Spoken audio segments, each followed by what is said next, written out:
support to the banned trade union Solidarity. The Pope has been to the Baltic ports where Solidarity was formed.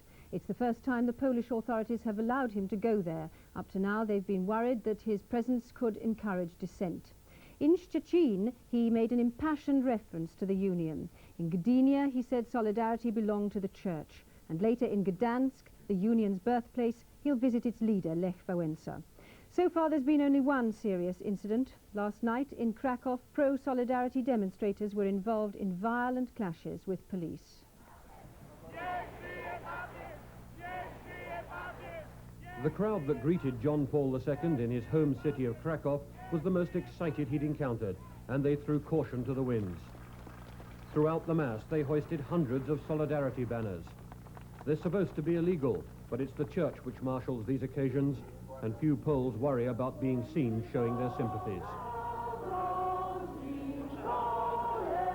After the Pope had left for another service, thousands marched in his wake, their banners still hoisted. As they went, they chanted the name of the old Solidarity leader, Lech Wałęsa, who the Pope is expected to meet tonight. But the police have been watching for outbursts of Solidarity support brought on by the Pope's presence. They were waiting for the crowd as it tried to march into the city centre.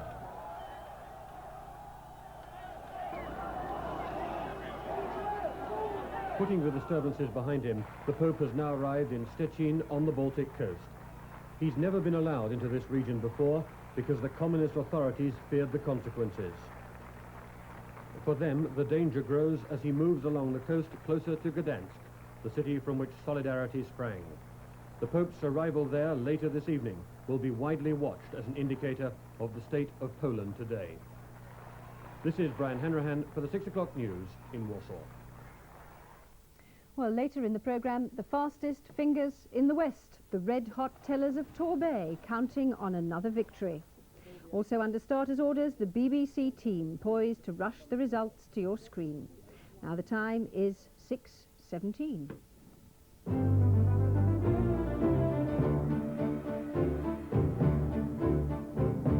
The headlines tonight. Across the nation, people are casting their votes. So far, polling is said to be brisk, but the big rush to the polling stations is due to start about now. Iran has told 4 more British diplomats to leave Tehran. The move has come as a surprise to the Foreign Office, which was hoping the tit-for-tat row was over. The boatswain of the Herald of Free Enterprise has said that some of his fellow crew members will never sail again. Terry Ayling, who was aboard the ferry when it capsized, said some of the crew would never fully recover from what happened. The official inquiry into the tragedy is now drawing to a close.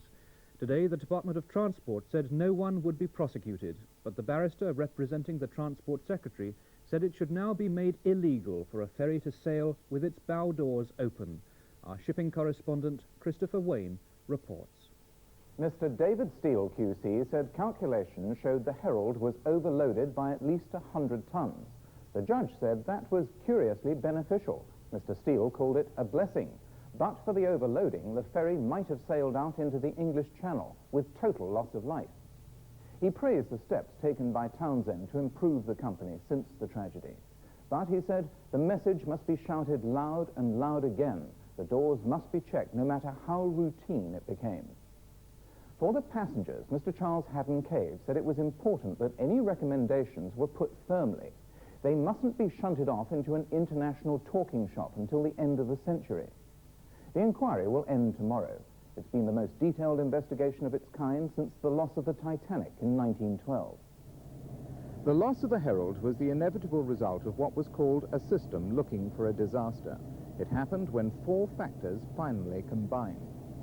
First, Townsend's decision that Zeebrugge ferries should make do with fewer deck officers meant one had to be on the car deck and the bridge at the same time. That night, Chief Officer Leslie Sable failed to check the bow door controls were manned before going up to the bridge.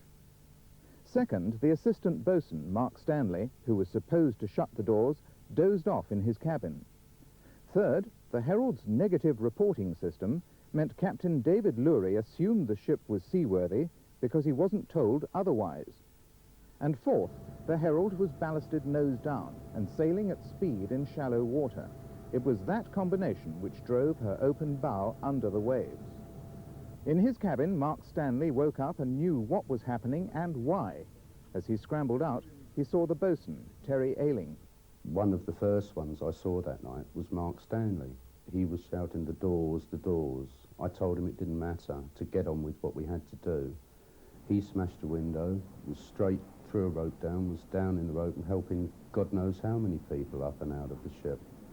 The captain, who had to be rescued himself, was so badly hurt that he couldn't stand unaided.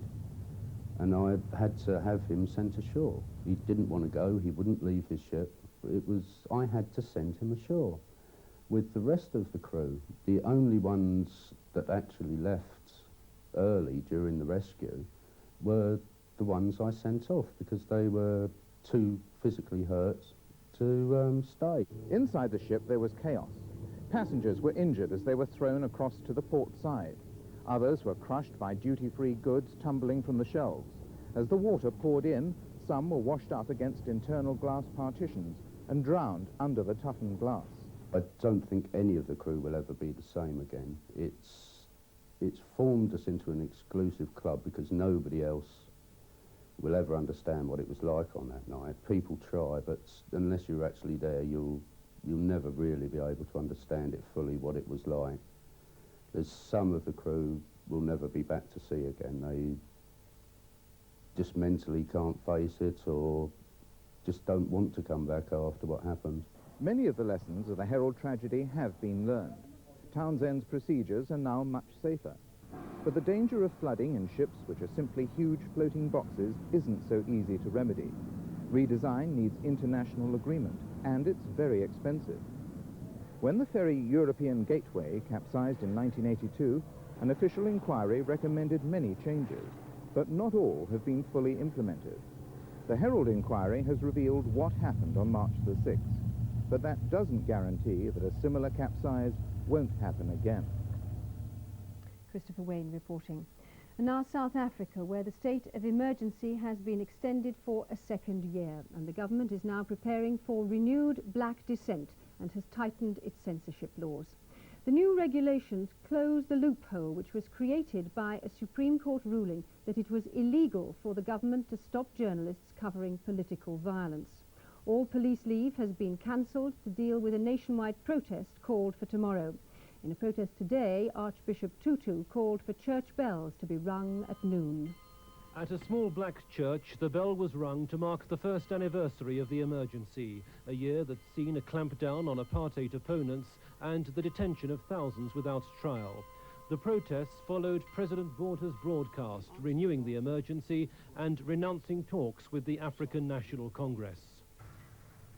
In Johannesburg's Alexandra Township, an uncertain peace now prevails under the watchful eye of the security forces, there to ensure that last year's widespread violence doesn't recur. The government's pouring millions into improving such areas. It hopes the emergency has helped create the climate for peaceful political change. We have saved a great number of lives, for one thing. We have saved a lot of property from destruction. And so therefore I think we have achieved a lot in re-establishing a large degree of law and order in the country for the reform process.